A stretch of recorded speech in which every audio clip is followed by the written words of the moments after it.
Hi, Dr. Bob here. This video is going to take a detailed look into the mechanics and world building in Dishonored. This is the first time I'm making a video like this, so please forgive any rough edges. It's worth disclosing that I've not been paid to do this video, so any compliments or praise that I might have for the game are 100% genuine. I'll be talking over gameplay captured from the PC version of the game, with all of the graphics settings set to the highest. So, what is Dishonored? Well, its Wikipedia page describes it as a stealth action-adventure game. Released in October 2012 by Arcane Studios, who are known for their work on Arx Fatalis. Huh? Lord! Not kill me! And Dark Messiah of Might and Magic. See if you can open the chest. You never know what you might find. Think. Adapt. Kick that creature back and watch it fall. Dishonored was initially available on PC and previous gen consoles only, but a remaster for PS4 and Xbox One was made available in August of 2015, almost 3 years after the initial release. The game is played from a first-person perspective, and it features a slew of abilities and tools at your disposal. These include mechanical and grounded items like crossbows and grenades,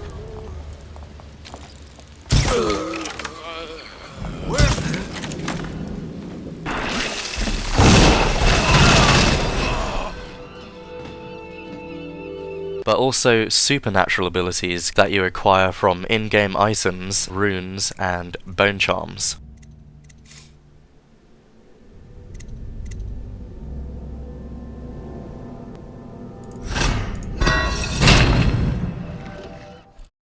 There's a heavy emphasis on player choice and agency. In each level you're given a main objective, and it's up to you to decide on how to complete it.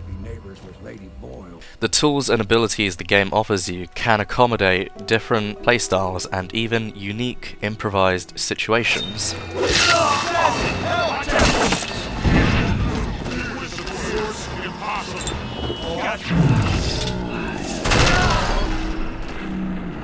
It's open-ended gameplay like this that I find so engrossing, so interesting, when compared to the corridor shooting galleries of yesteryear. Rank up! Master Sergeant Shooter Person! I am an enemy too. Bloody scream! So real. For me, Dishonored successfully captures the open-ended gameplay and freedom that one usually finds in the genre known as Immersive Sims.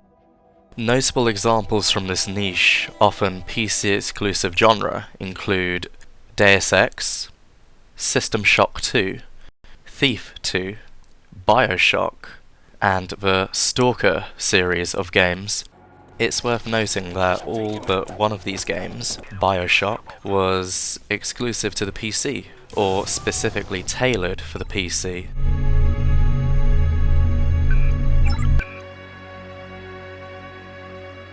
They all share common elements with one another: an immersive and believable game world, AI simulations that respond to player-triggered events, Assassin! Shield me while I get to the roof. Where are the reinforcements? leading to emergent gameplay, multiple paths and solutions, full control of a player character, i.e. no forced cutscenes, and a consistent first-person perspective to enhance your immersion. Someone say something. But for me, the best part of any immersive sim is the systemic game world that tracks and responds to your actions. The choices that you make early on in the game could have far-reaching consequences. This is exemplified in BioShock, which introduces one of the little sisters quite early on, and you're given the choice of either saving her or harvesting her for Adam, the game's currency for ability upgrades. Free them from their torment. I will make it to be worth your while, somehow.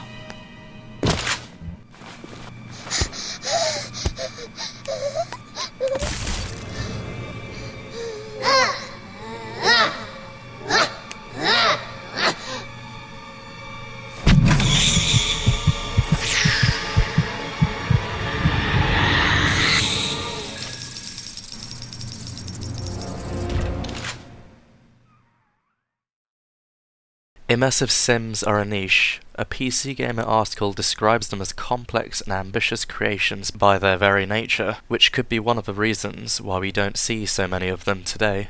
Here's your objective. Blah, blah, blah, blah, secret base. Win. Good luck. I don't think that has to be a bad thing, though. I think that their scarcity adds an extra layer of uniqueness. They are special games that stand out among the crowd, at least for me. I'm certain I can't be alone in this line of thinking, but I'm sure you'll let me know. Right. You do look like a man out for murder. I get annoyed and a little bit sad when I see modern incarnations of classic and iconic immersive sims fail to surpass and build upon the foundations that were already successfully laid by their predecessors. I consider games like Deus Ex Mankind Divided and the 2014 Thief reboot to be decent games when considered independently from their heritage, but utter failures when evaluating the entire picture. I'm not going to delve too deeply into these games, this is a video about Dishonored after all, but I still think it's worth drawing attention to them during this segment about immersive sims as a genre. If you'd like to see a separate video discussing these games, and possibly the history of immersive sims, let me know in the comments. With all that said, I think it's time to move on to the main segment of the video now. Story spoilers will feature heavily in the video, so please take this as your warning if you wish to skip ahead to spoiler-free sections. I'll include timestamps for each section in the description, including a note whether or not that section contains spoilers. You'll probably notice that I'm quick saving and loading a lot. I was actually going for the Ghost, Shadow and Clean Hands achievements in this one playthrough. I hope it's not too frustrating to watch. I also wanted to get the Mostly Flesh and Steel achievement, but it turns out that gets invalidated if you upgrade Blink. This means I made the game a hell of a lot harder by not buying the other abilities like Stop Time or Animal Possession, which would have made some sections so much more straightforward. Still, I had a great time sticking to the rules of no killing, no detections, and blink only. It's definitely worth trying on your subsequent playthroughs. I say subsequent because I think the first playthrough should be a natural one, where you respond to the game's events and challenges the way you would in reality. We're not taking this one alive. Firing to the house. Switch at him. Spirit is failing.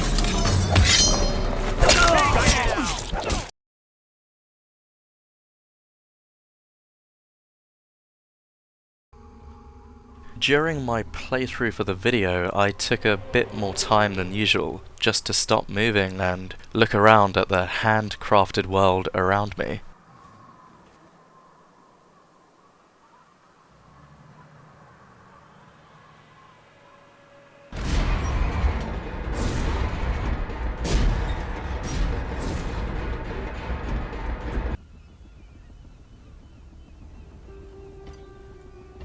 I kept thinking that this looks very much like a watercolor painting in motion. If you're really high up on a roof, the ground textures will obviously change to a lower resolution, but it looks more watercolor painting than just low-res textures. I'm not sure if this was deliberate, but I'd like to think it was. This is clearly a world that has been handcrafted with many micro details that help enrich the game's lore and believability, feeding in to one of the core elements of the immersive sim. The walls within a prison are filthy, the paint has peeled and the tiles have fallen off, or they haven't been washed ever. The sewers are murky, obviously the sewers after all. The city buildings and architecture are often eclipsed by the oppressive guard installations. I'm reminded very much of the aesthetics of Half-Life 2. Incidentally, Viktor Antonov, the art director for Half-Life 2, was also art director for Dishonored, and I find his distinctive visual designs gorgeous, yet chilling, industrial, cold. The buildings are deliberately oppressive, often towering over you to remind you of your place within the world. The Citadel in Half-Life 2 remains one of my favourite game locations ever. I'm glad to see a similar visual aesthetic applied in Dishonored, but don't get me wrong, it's not a reuse or recycling of previous work. It's a distinctive style that can remind you of said previous work. At this point, I think it's worth pointing out how ugly some of the characters are. While I'm semi-joking, it is sort of true when you meet characters like Griff. The women aren't exactly runway models with lots of makeup on either, but that's fine because they're not supposed to be. They're characters within this world, and they're likely to be ill, infected with a deadly rat plague, starving, or maybe a combination. The uneasy faces help ground you further in the game world. These could be real people, and their faces tell a story within a story. Can't be. Dearie, is that you? No, you're dead. You're dead. Dead.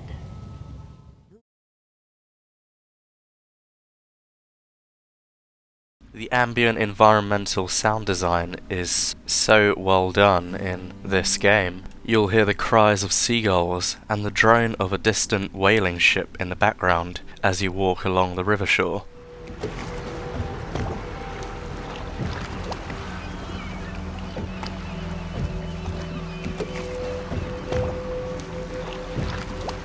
Footsteps along the tiles of a roof. Forced moans of pleasure within the walls of a brothel.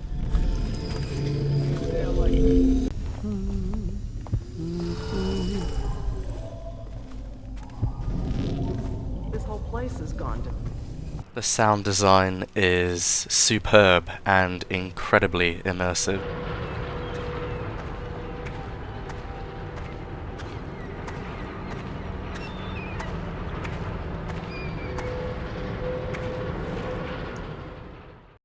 I remember getting chills when I was transported to the Void for the first time.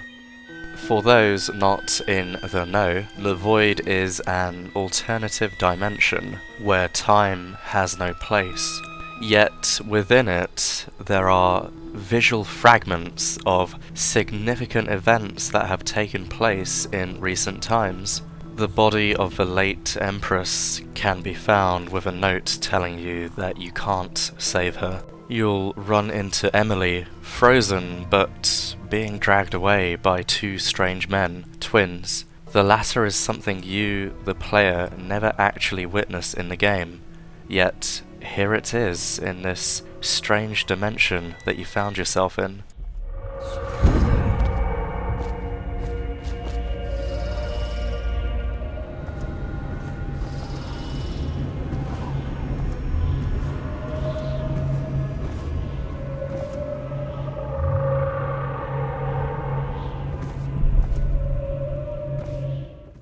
It's surreal and bizarre, unsettling, yet also tranquil.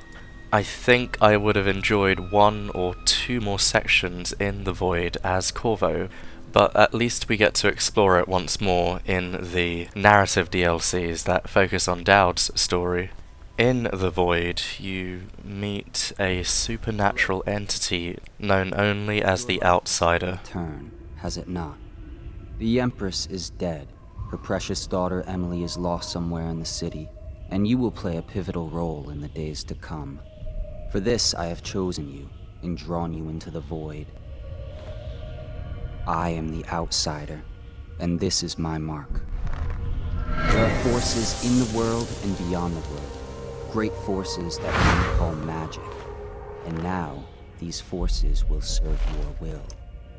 Use this newfound power, my gift to you. Come find... His tone is calm, a little insincere at times. Is he a god, perhaps a devil or an angel, or perhaps he's both? Or maybe all three. His eyes are black, almost hollow. The daughter of the late Empress has a night terror in which he speaks to her. Please be as quiet as you can. It took forever for Emily to fall asleep. Poor dear. It's okay, Emily, I'm here. Please leave a candle for me. It gets dark in here and I can't see my mother. I just want a candle. Where is Corvo? Mother, run! No! Corvo! I don't like your eyes. Why are they so black? Stop looking at me.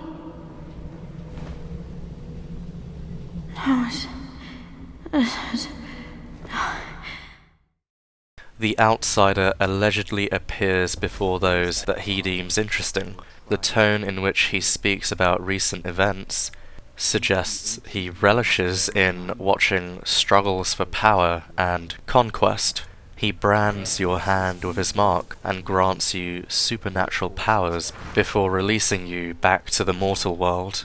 I don't think the outsider exists to add depth, but actually a layer of mystery to this world. In that regard, he's sort of like the G-Man from the Half-Life series of games. Mr. Freeman, rise and shine. He might occasionally show up in the game and say some cryptic stuff, but he doesn't exist to add depth to Half-Life's story, and in the same way the outsider doesn't really add depth to Dishonored's story, just mystery and intrigue. Wouldn't recognize her real name, or even the name of her family, but an emperor begged for her hand once, and rich young men fought each other for her favor. I watched her consider them all, measure their worth, and find them wanting. Hello, Corvo. Your life has taken a turn, has it not? The Empress is dead. Her precious daughter Emily is lost somewhere in the city, and you will play a pivotal role in the days to come. For this I have chosen you, and drawn you into the void.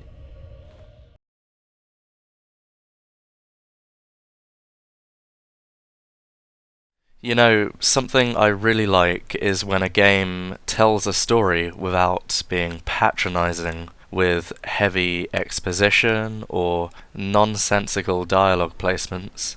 Take Deus Ex Mankind Divided, for example. Near the start of the game, there is a first-person cutscene in a busy train station where you openly talk about the International Police Task Force being a front for the Illuminati. The Collective has been keeping tabs on all task force divisions ever since we slipped you into one of them.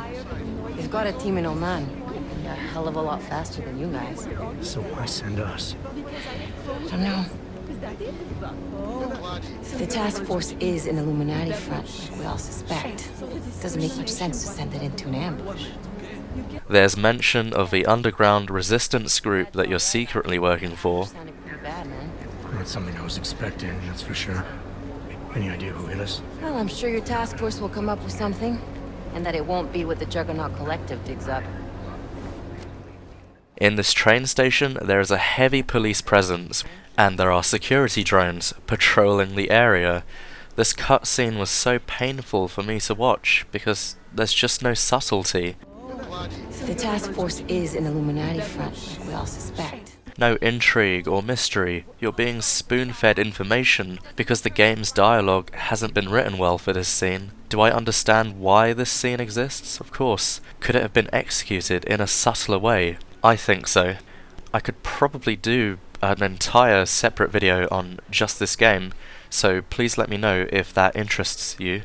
I want to highlight a very memorable scene during the first section of the game. You're on the run after breaking out of a high-security prison.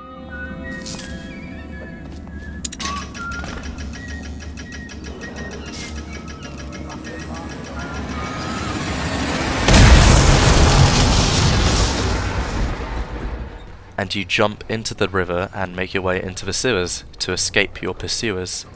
At the start of the game, the NPCs piloting the boat that you're on provide brief and light exposition on the world's current affairs. Take us straight to Dunwall Tower. Lord Corvo has news for the Empress, and we've come a long way. A long way to bring bad news. The sailors say there's a curse on us. Black magic. Superstition. For all we know, there's a cure for the plague by now. Maybe. We live in strange times. Sending the Empress's bodyguard away for a couple of months, that's unusual. Well, this was important. We need help with the rat plague. They mention the rat plague by name only, but nothing more is said. In the sewer section, you come across a swarm of rats. You can't break through this door, so you have to climb up. You see 2 guards are looking for you, and they're talking before the rats swarm over to them and devour them. You're watching from a safe distance, so no harm can come to you, but this is something that you should remember for later.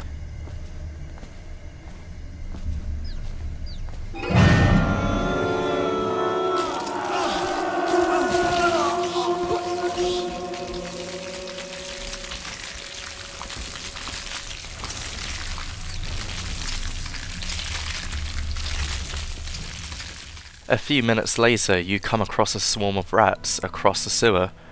They start running for something, and you probably assume that it's you, but it's actually a corpse that they're after. They begin feasting on the corpse, tearing it to shreds, leaving nothing behind. I thought that this was a brilliant way of telling you that rats will go after corpses. If you stick around to carry on watching the rats, they'll actually come for you, and some really tense music starts playing. You may figure out that rats don't really care if you're dead or alive, but you could potentially distract them with a corpse if you need to get by safely, and this is put into practice a few minutes later when you're stuck in a room with a rat swarm and the only way to progress is to slowly turn a crank to open up the passage. This creates tension for the player because by now you've seen what the rat swarms do to both the living and the dead. Your life depends on you getting out of this room. The guards on the surface are dumping plague-ridden corpses into the sewers. You put the pieces together and throw the corpses down to the rats to grant you a window in which to open up the passage. I think this is ingenious design at work, and it doesn't end here. I realise that I've probably spent about a couple of minutes now talking about corpses being devoured by rats. If you're concerned by this point, don't worry, I am too. Moving on, I want to talk about the importance of ambient dialogues and how they contribute to the player immersion. Dishonored isn't unique in that it continues the trope of people having circumstantial conversations at just the right moment when you're in earshot. Good boy, Justice. I know the Golden Cat, not as a patron, mind you. I designed some specialized devices for them, kept the blueprints, if anyone is curious. Don't. I brought you tea as a courtesy to a colleague. I won't make that mistake in the future. I'm sorry, I only thought... Never mind what I thought. Thank you for the tea. I have to get back to the Admiral. He has news for me. Now, this may annoy some players and actually subtract from the immersive experience, and I can understand why. I personally don't mind them, as long as the dialogue is written well. Can't dismiss me. I went through the books this morning and found 5 mistakes you've made. Very well. You're lucky I found them before the Admiral did. By an officer of the wall. Burn this place. You're out. Good for you. Cut some throats. In advance, with one. So many people are coming to the execution tomorrow. It's on account of Corvo, the one who killed the Empress and abducted her daughter, Emily. So it's an occasion. Right. A social event for the high and mighty. Come see the noble Lord Protector get his head chopped off. They're as bad as us betting on the dogfights. The right amount of exposition, not too much and not too little. It must be a hard middle ground to achieve when the writer wants subtle, natural-sounding conversations, but the game designer needs the player to understand what their options are, or what's happening in the game world. I am curious to know what you guys think. Does Dishonored handle these ambient dialogues well? Let me know in the comments. Our Honorable Lord Regent. This is the Lord Regent speaking. It is with regret that I announce that my term as Lord Regent has been extended through the month of harvest and potentially beyond. In addition, in this continuing crisis. The overseers of the Abbey of the Everyman remain in service to the state and are empowered to enforce... The heart is an item that you receive towards the end of the game's introduction, a gift given to you by the outsider, a fusion of muscle, machine, and the supernatural. The only time you're forced to use it, for lack of a better phrase, is when the game wants you to locate your first rune. Listen to the heart now, and find another rune. This serves to teach the player that the heart can be used to track runes, which is the currency for purchasing and upgrading your abilities. The heart can also be activated to trigger contextual information about what you're currently looking at. And while I am tempted to talk more about the backstory behind this strange item, I think I would be doing a disservice to spoil what I believe is one of the most chilling discoveries in the game. All I will say is that the heart provides very interesting and often very personal information about the history behind key characters. Clears all things. Cradle songs of comfort and bones gnawed by teeth. He has spied upon Callista as she bathes, more than once. Astute players could probably figure out certain plot points before the game reveals them to you, based on the information that the heart provides about certain NPCs and locations. What makes this okay is that these lines of exposition are fully triggered by the player. The game does not force you to use the heart for this particular purpose, which I think is great. And the drawbacks of not using it at all, well, there aren't any. You're not punished for not using it. Recognize, sir. Never mind that. Lord Pendleton ought to be shown the respect he deserves. He doesn't require it, but he notices. Yes, sir. Sorry. But even so, have you forgotten we may soon be guarding a future Empress? You will be in the presence of the most important person in the entire known world, and you don't know how to curtsy. But she's just a child, and she's not even here. No one knows where she is. Well, our masters are just the people to find her, I'll have you know. Please learn your manners before then. I like how there's no explicit morality system. You may argue that the chaos system is just that, but that's more of an indicator for how chaotic you are in dealing with your mission tasks. You can kill people and still achieve low or medium chaos. You can make some truly awful and morally reprehensible decisions and still achieve low chaos.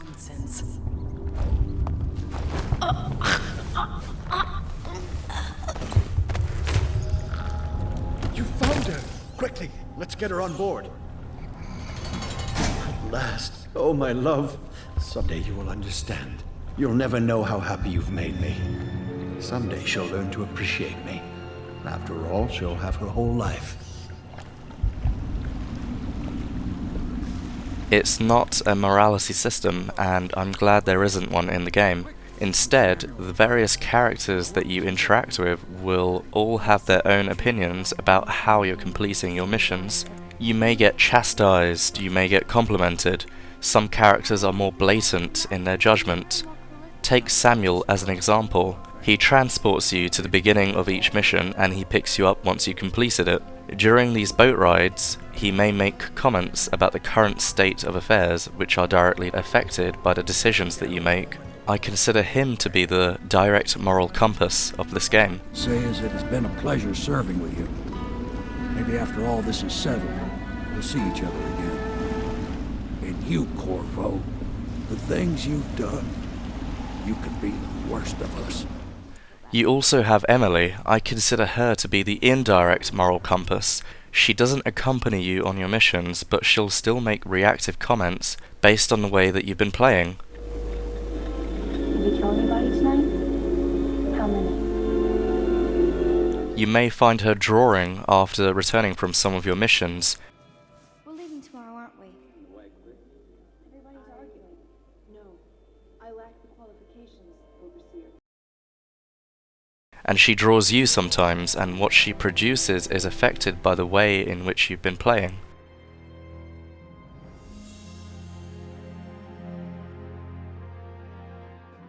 One thing I would like to point out is that a main character referred to me as a killing machine during my no kills playthrough.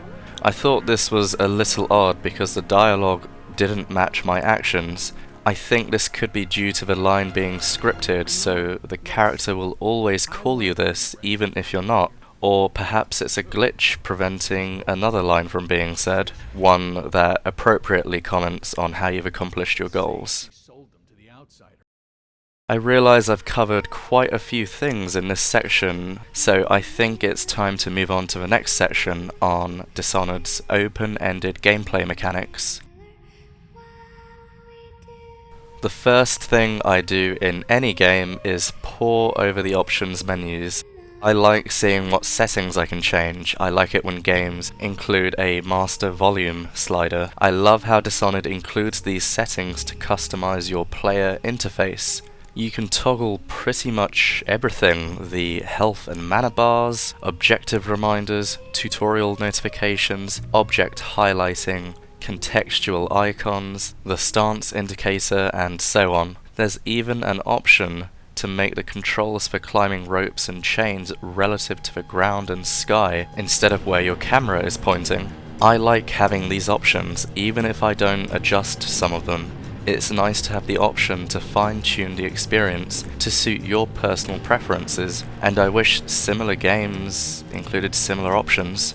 One thing to note with the video settings is the limited customization you have for your graphics options. Because the game runs on Unreal Engine 3, you're able to fall back on config file edits for some settings. As an example, I increased my shadow resolution from the really low default to 4096.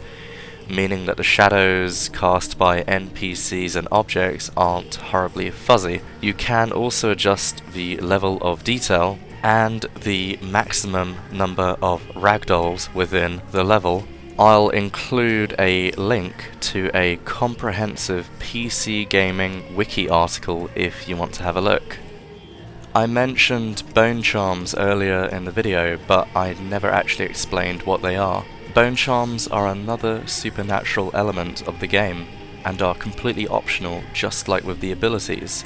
They provide minor bonuses to certain traits. For example, one bone charm reduces the noise that you make when shattering glass. Another one increases the timer on grenades, and there are ones that refill either your health or mana when you drink from water taps, or faucets as you lot like to say. There are a total of 35 bone charms in the base game, each with its own unique perk. What's interesting is that the game will only spawn 26 bone charms out of the 35, and these are randomly placed in the levels to add extra variety in subsequent playthroughs.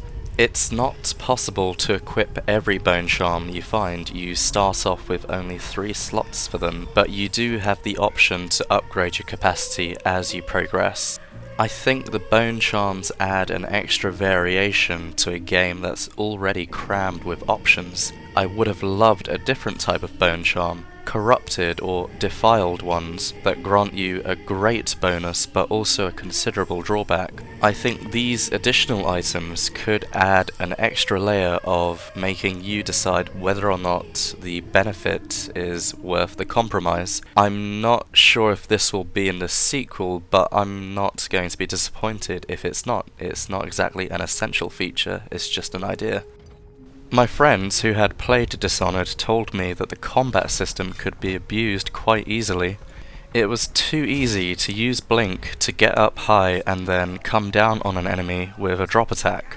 I didn't experience this personally because I wasn't going for open confrontations with the guards. But during my high chaos playthroughs I did notice that it was just as they described, and that's a shame because you do have a bunch of really cool abilities that work well during open combat. Ring the alarm! Sound the alarm!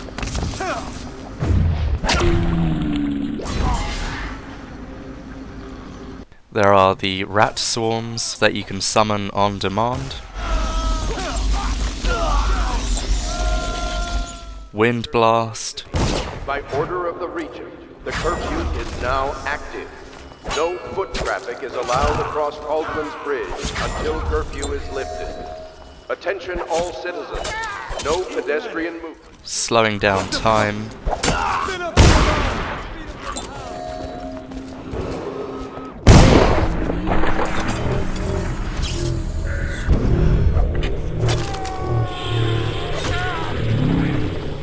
I'm not sure how this particular problem can be tackled. It wouldn't be right to add timer cooldowns for your abilities in a game like this. I think it makes sense that certain systems would be open for exploitation when you have so many options.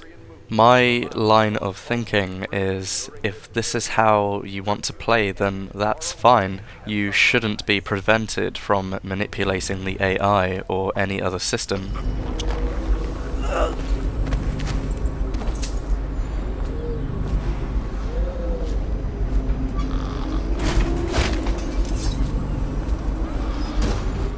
The exploration mechanics in Dishonored are some of the best in any modern first-person perspective game. Now, I have been playing a bit of Titanfall 2 since that came out a few days ago, and I reckon that game absolutely nails first-person parkour and the fluidity of movement. Dishonored is a different breed to Titanfall though. It's not about sprinting through the level and running along walls. Each move you make should be calculated and deliberate. When you want to blink to a higher position, you need to consider whether the guards will notice you moving up there. It's quite risky to travel solely on the ground because that's where the guards will be patrolling. Likewise, some levels contain Dowd's assassins who generally stick around on rooftops and other vantage points. I love using Blink to get from spot to spot. It's a great exploration solution that works in tandem with the climbing and mantling. I did find that you can't blink up to certain spots because invisible walls are in the way. What makes this frustrating is that it looks possible to get up to these areas, but you just can't because the level designers didn't want you going up there. I didn't run into too many of these, but I did find it a little bit frustrating. I am curious to know if you guys agree with me about Dishonored having some of the best exploration mechanics for a first-person game. Do you agree or disagree? Let me know in the comments. Do you think maybe Dishonored should have Titanfall's movement mechanics? That would be pretty sick, but I'm not sure if it would fit in with the tone of the game.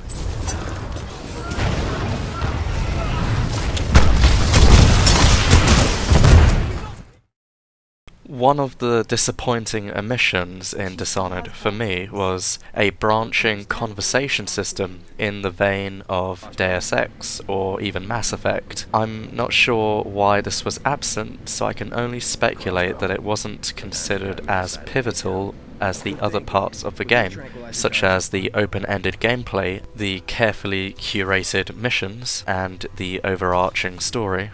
I don't think its absence harmed the game in any way, considering how we do have a great story, we have great gameplay, a bunch of abilities and tools. It's just something that does feel missing for me, and I probably have an unfair expectation of this game because I'm aware the developers, or at least a few of the developers for Dishonored, actually worked on the original Deus Ex. But as I say, its absence doesn't damage the game in any way for me. It's just something that would have been nice to have, and it would have been great to sort of give Corvo your own personality by shaping the way he speaks in conversations and such. Do you guys agree with this, or am I like creating this crazy expectation?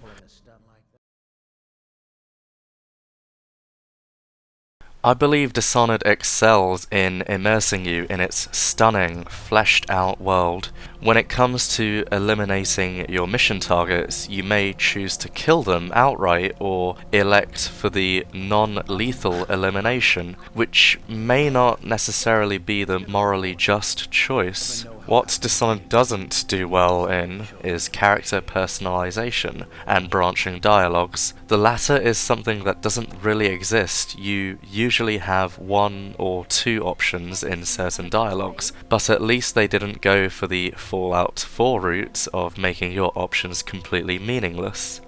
The game also suffers from some gameplay limitations and exploitable AI. You may run into invisible walls in the levels if you're an explorer type like me. Combat can also be exploited by jumping into the air to do a drop kill on the enemies. It's up to you whether or not you do this though.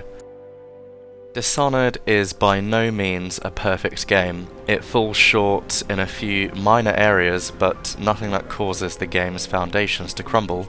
I think there's a great gameplay loop, and I love the curated missions that facilitate different types of playstyles. It does remind me quite strongly of the organic freedom I enjoyed in the original Deus Ex. Improvisational and situational gameplay that makes you feel like a genius when you've executed something, be it deliberately or by accident.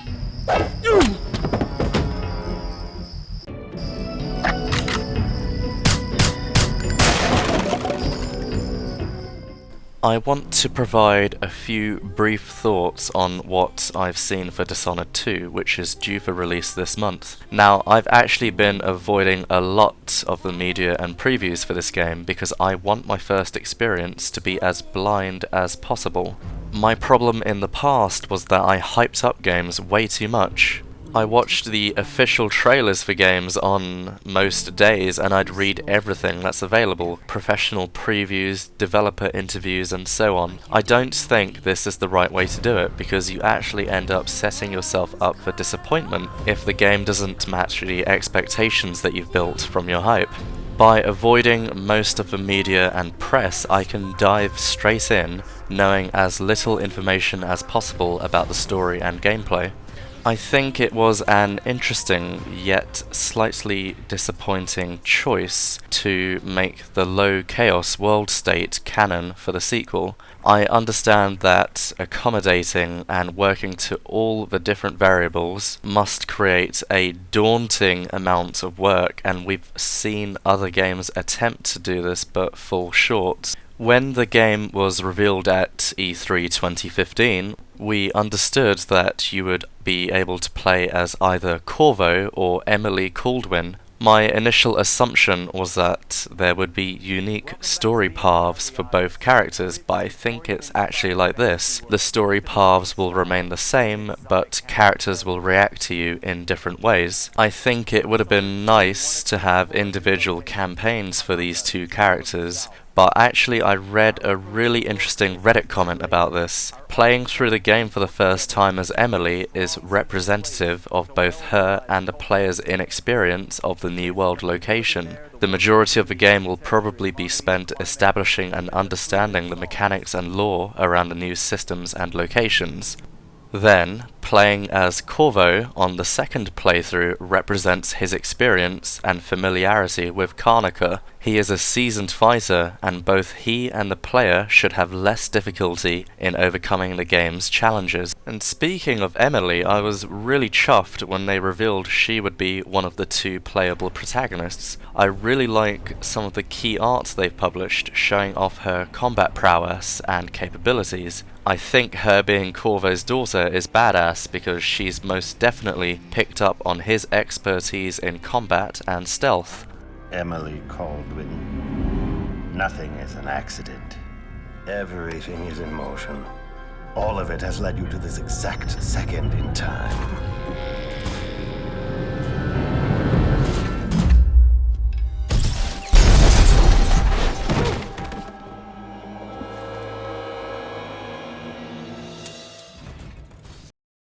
At the start of the video I mentioned how this is actually the first time I've made a video like this. I chose Dishonored as my subject because something just clicked in my head when I did my recent playthrough. Previous appreciation that I had for the game design was amplified by thoughts on how I could discuss these features and mechanics in the video. I am interested in making similar videos, including ones that I suggested earlier. So one on the history of immersive sims as a genre, and perhaps one on the recent modern Deus Ex games.